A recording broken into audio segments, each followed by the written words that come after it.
Hello everyone, so we are ready to get our video done on persuasive techniques. We are going to go over the definitions of different techniques and examples for each of them.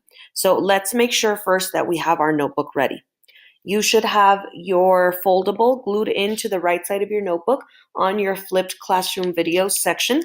You can put the title, Persuasive Techniques, and make sure you leave space because right here to the right of it, we're going to be writing the description of the example that I show you guys on the screen. On the left side of your notebook, make sure you have your visa ready to go. Remember, the V just stands for the video title that you're watching. The I is for illustrate. The S is for summarize. And a good sentence to start with is, I learned that. And then the A is for ask a question. And this is the part that you're going to respond with on Google Classroom. Remember that throughout the video, you should be pausing it when you need more time to write. And it's always a good idea to rewatch the video once you've written your notes, just to make sure you didn't miss anything, okay? So first, let me go back real quick to where we talked about it being persuasive techniques. First of all, we need to know that to persuade means that you're trying to convince someone. You're trying to convince them of doing something, of buying something, of saying something, or of thinking a certain way. So when authors use these different techniques, it's because they're trying to convince you of something. They're persuading you to do something the way they want you to do it. They're going to give you reasons why you should and maybe reasons why you shouldn't do the opposite. So keep that in mind when we go through each of these. The examples that I'm going to show you are not necessarily from the text, but they are examples of what each of these techniques is. And there'll be some familiar things when you see advertisements on TV. Those are trying to persuade you. You see those same advertisements on YouTube. You see them on the sidewalks. You know, when we see those big billboards down the highway, all of those are trying to persuade you. Usually those are trying to persuade you to buy something. When it's voting election time, you see a lot of the campaign ads when they're trying to convince you, to persuade you to vote for one candidate or another. Or sometimes they're telling you not to vote for one of the candidates for whatever reason. So those are all persuasive types of media. Okay, so in your foldable, when you open up the flap, this is where you're going to write the definition. Okay, so when you open this one up, inside you're going to write the definition. On this space off to the side, I want you to describe the example that I'm giving you on this video. Okay, so let's get started. The first one is an exaggeration. Now, notice that these are not in the same order as your foldable. That's okay. Just look for where it says the exaggerated statement.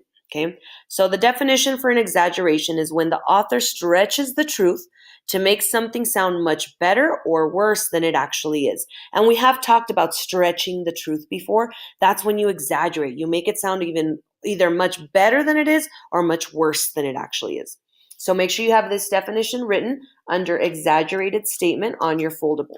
Now let's look at some examples, at least one example. You're going to describe this example in your notebook next to where it says exaggerated statement. So here is an advertisement for a wrinkle cream, and it says less wrinkles in only minutes. And you can see the lady that is on one side looks pretty old, lots of wrinkles, saggy skin, which is normal, you know, when you get to that age. And then you see on the left, completely different, smoothed out skin, no wrinkles whatsoever, looks super young. That is pretty exaggerated. There is not a single cream out there that's going to make you look that much younger, because if there was, I would have bought it already. So this is something that they do to really get you to buy that cream, make you think that it's going to work that good. Now notice at the very bottom, it does say simulated imagery. So that's how they get away with it. They say, well, this is just a simulation. We're just giving you an example.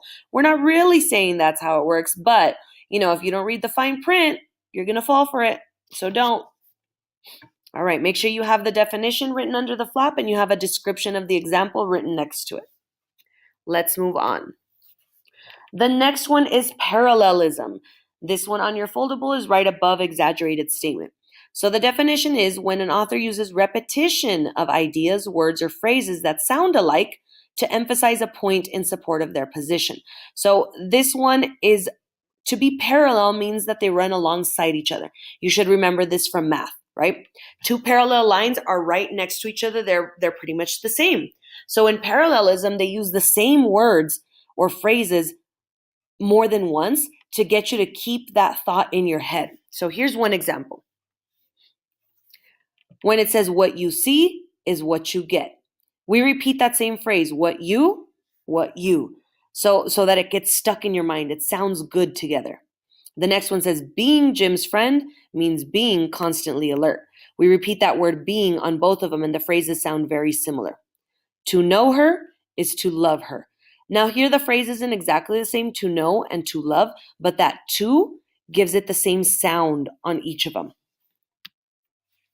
And now here we have an advertisement for a breast cancer awareness walk. It says the more of us who walk, the more of us survive.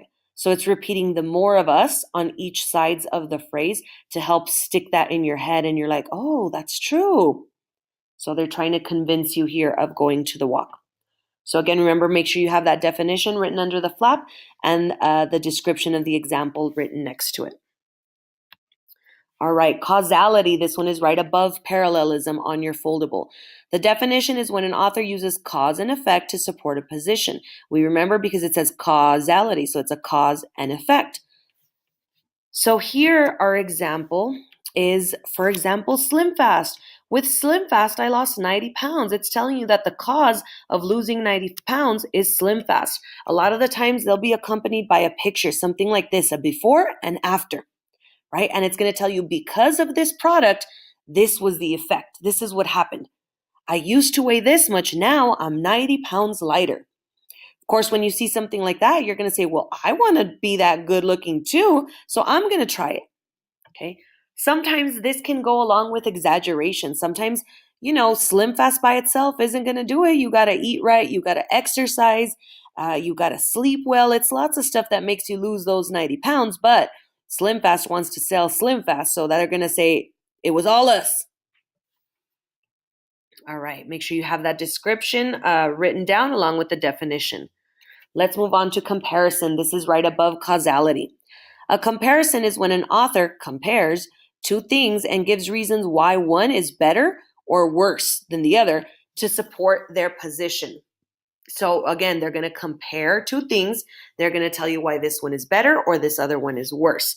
Our first example here, this one's kind of funny. This is Prius. This is a hybrid vehicle or an electric vehicle, I believe, made by Toyota. And then we have a sheep with its butt facing us. That's kind of weird, right? So what this advertisement is saying is that the sheep causes more pollution than the Prius. It has that little scale right here, and it shows that the sheep is at about a level 5, and it shows that the Prius is only at a level 2. So it's saying the sheep's butt causes even more pollution than this whole big car. That makes it sound pretty good, doesn't it? Makes you want to go buy it so you can take care of the earth. Then we have the comparison of pizzas. I'm sure you guys have remembered this advertisement. If it's not delivery, it's DiGiorno. So here it's comparing the cost and the look of each pizza. If we look at the pizzas, they look pretty similar, but then you look at the cost and it says that delivery, it's $16.13 and DiGiorno is only $6.69. So of course, which one is it going to make you want to buy? DiGiorno, because that's less than half the price of delivery. So it's telling you how much better it is in price, even though it's pretty similar in the way it looks. All right, next is contradictory statement. That one is towards the bottom after the exaggerated statement.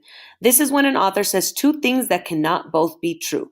A contradiction means you said one thing, but you did another. You did two things that were opposite of each other. So this is something that is pretty weird when you see here, no pets allowed. But then right underneath it says all pets must be on leash.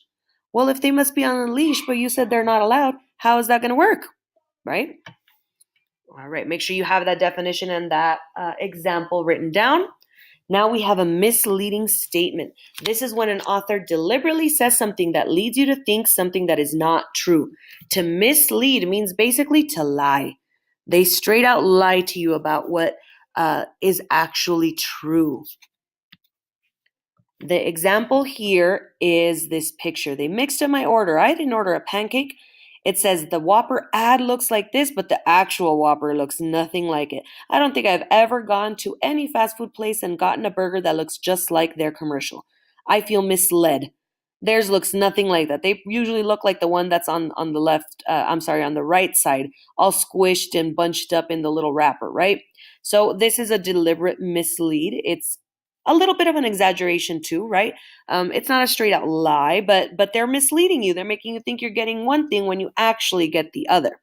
So make sure you have all of these definitions and the descriptions of their examples written. We have one more that is not on your foldable, but if you have some space, you can write it down somewhere there. This is a good one because this one is used a lot. These are emotive words. The definition here is when the author uses words that affect the reader's emotions. So you can remember emote means emotions. These are things like the ads that you see for the shelters. It has that sad little dog and it says the words, I need you. That word need you really gets your emotions going like, oh my God, this poor dog. I'm the only one that can save them. This is where they try to get your emotions to make you want to do something. And this one is really powerful. When we get our emotions involved, it's really going to make you want to do something. So this is a pretty important persuasive technique. So find some space somewhere, even if you have to use your Visa space to write it down. But we really need to get this one in. All right, this next one is one more extra. It's called rhetorical language. When the author asks a question that makes the reader think, but not actually answer. You might have heard of a rhetorical question. It's a question that we say, like, did you really think you were going to get away with that? They don't really want an answer, but they're just making you think about it. We have this one here. If TV's so bad for you, why is there one in every hospital room? So it's getting you think, well, that's true. Hospitals is where you go to get better, not worse.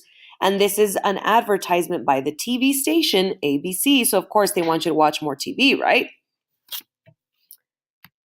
All right. So remember that you need to have your visa completed.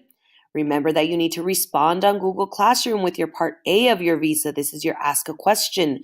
Don't be one of those that comes tomorrow and says, I forgot about that part, because it's right here and we've done it several times. So you should be ready to go.